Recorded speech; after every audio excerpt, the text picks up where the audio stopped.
लाख खड़ाऊ बनवा दो। गाय को कितने पैर है? 4, तो 9 चौक 36, 36 लाख। 36 लाख खड़ाऊ बनवा दो मेरी गाय के लिए, तब मैं पहनूंगा। मैया ने कहा गाय कहां से खड़ाऊ पहने? तो जब मेरी गाय नंगे पैर चलती है तो हम गाय के भक्त होकर हम खड़ाऊ, कृष्ण कभी भी खड़ाऊ नहीं। द्वारिकाधीश बन गए हैं, राजा बन गए हैं गुजरात के, तब भले वो पहने हैं, लेकिन वृंदावन में कभी नहीं पहने नंगे पैर।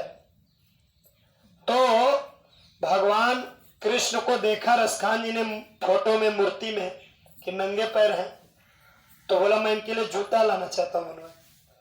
तो पान वाले को लगा कि पता नहीं कौन सिरफिरा आ गया है, बोला जाओ तुम्हें जो भी करना है करो। तो दूसरे दिन रसखान जी बढ़िया सा सुंदर चमकने वाला जूती कृष्ण के ही साइज का, छोटे बालक का ले आए पान वाले के। बोले अब बताओ कहाँ मिलेंगे श्याम, उनको पहनाना है। तो पान वाला देखा तो बोला ये पागल है क्या, कृष्ण तो द्वापर युग में थे, अब मैं कलयुग में इसको कहाँ बताऊं। तो बोला कि यहाँ नहीं मिलेंगे, ये मिलेंगे गोकुल, वहां चले जाओ। तो रसखान जी पैदल ही चलते चलते जूती रास्ता भर, रास्ता में सबसे पूछते हुए कृष्ण कहाँ मिलेंगे, श्याम कहाँ मिलेंगे। तो लोग उनको यहाँ गोकुल का पता बता दिए, आ गए गोकुल।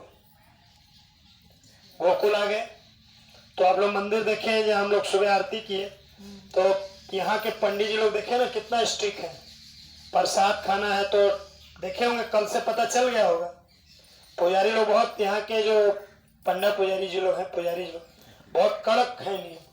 अब कोई मुसलमान जूता लेकर अब मंदिर के अंदर सीधा घुस जाए और कहेगी कि इसे हमको पहनाना है भगवान, तो जैसे ही वो इस मंदिर, जिस मंदिर में हम लोग रुके हैं, वो मंदिर में घुस गए रसखान सामने वाले जिसमें हम रुके हैं, कि हमको भगवान को पहनाना है।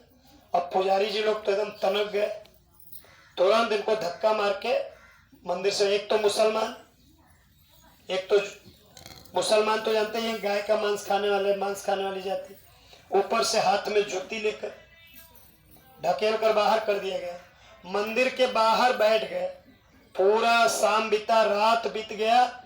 जैसे ही भोर हुई, मंगला आरती का समय हुआ, भगवान को अब रहा नहीं गया, अपनी मूर्ति से स्वयं भगवान निकल कर आ गए साक्षात बालक रूप में, और रसखान जी को के सामने प्रकट हो। पहले तो पायल की आवाज आई, चले तो रसखान जी को पायल की आवाज सुनाई दी, छन छन। भगवान पैर में पैजनी पहनते हैं, सोने का पायल पहनते हैं कृष्ण।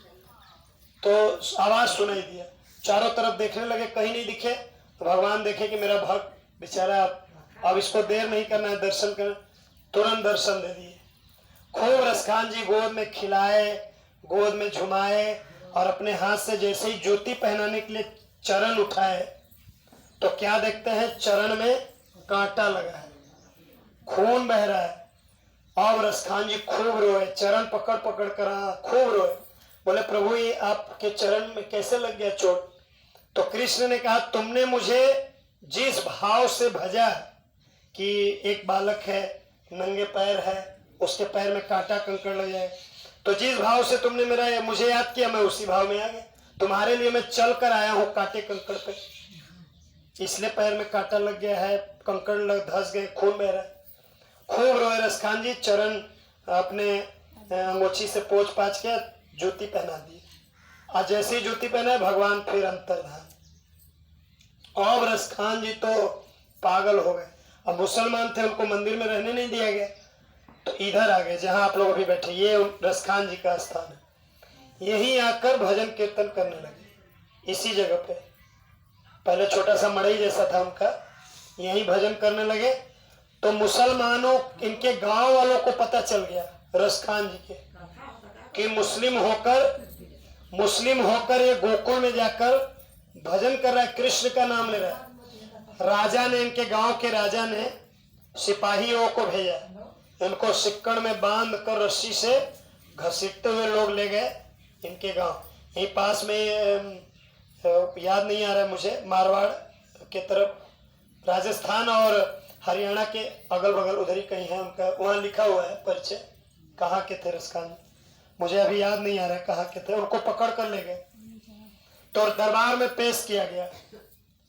तो मुसलमान राजा ने कहा कि हमारे कुरान में, हमारे इस्लाम में क्या कमी थी जो तुम सब छोड़कर कृष्ण के भक्त हो गए। तो राजा ने कहा, कहाँ कमी इस्लाम में जो बिसराई आन, कहाँ कमी इस्लाम में जो बिसराई आन। तो रसखान जी ने उत्तर दिया, सुन मुरली की धुन मन बैरागी हो गया। क्या कहा रसखान जी ने? मन बैरागी हो गया सुन मुरली की तान। अब मैं क्या करूं सरकार, मेरी कोई गलती नहीं। मैं तो गोकुल में गया था, बांसुरी की आवाज सुना, पायल की आवाज सुना, कृष्ण का दर्शन, अब मेरा मन बैरागी हो गया। अब मैं कुरान नहीं पढ़ सकता, ना मस्जिद में नमाज पढ़ सकता। मुझे तो खाली आप या तो जान से मार दीजिए या तो मुझे छोड़ दीजिए, मैं गोकुल में ही रहूंगा। तो राजा ने सोचा अब क्या मारा जाए, अभी मानेगा नहीं, सिक्कर उक्कर खोलवा दे, जाओ। छोड़ दिया। तो फिर भाग कर आ गए यहीं और यहीं रह गए। यहीं आसपास गोकुल का गांव है, आसपास दूर दूर पे जाते थे, भिक्षा मांगते थे, कच्चा अन्न मांगते थे, यहीं बनाकर ठाकुर जी का भोग लगाकर यहीं खाते थे। और पूरा यहीं से पद लिखे हैं। आज भी आपको याद होगा, जो लोग पहले स्कूल में पढ़े, रसखान जी के दोहे, मानुष हो तो वही रसखान, बसो नित्यानंद के धेनु मझारन, जो पशु हो तो कहाँ बस मेरो, चरो नित्यानंद के। बहुत सुंदर पद लिखा है। तो हमारे स्कूल में हम लोग भी छोटे थे तो हमारे विषय में था रसखान जी का कविता, पद, दोहा, यहीं बैठकर सब लिखे कृष्ण की लीला। बहुत सारे दोहे, बड़े बड़े संत महात्मा इनके दोहे प्रवचन में बोलते हैं और गाते हैं। तो यहीं रहकर उन्होंने शरीर त्याग दिया और भगवान से प्रार्थना किया कि हे प्रभु, जो लोग भी यहाँ गोकुल में आए और कीर्तन करते हुए मेरे मंदिर आएंगे और मेरी लीलाओं में मेरा आपके विषय में संवाद सुनेंगे, प्रवचन सत्संग, तो उनको भी आप दर्शन दे दीजिएगा जीवन के अंत में। तो रसखान जी से मैं प्रार्थना करना चाहिए कि हमारे भी अंत में कम से कम, हम तो उनकी तरह बैरागी बन के रह नहीं सकते, तो कम से कम जहां भी हम रहें वहां हमारा मन भगवान में लगा रहे। बोलिए भक्त रसखान की जय, गोकुल धाम की जय। अब एक आवश्यक सूचना है,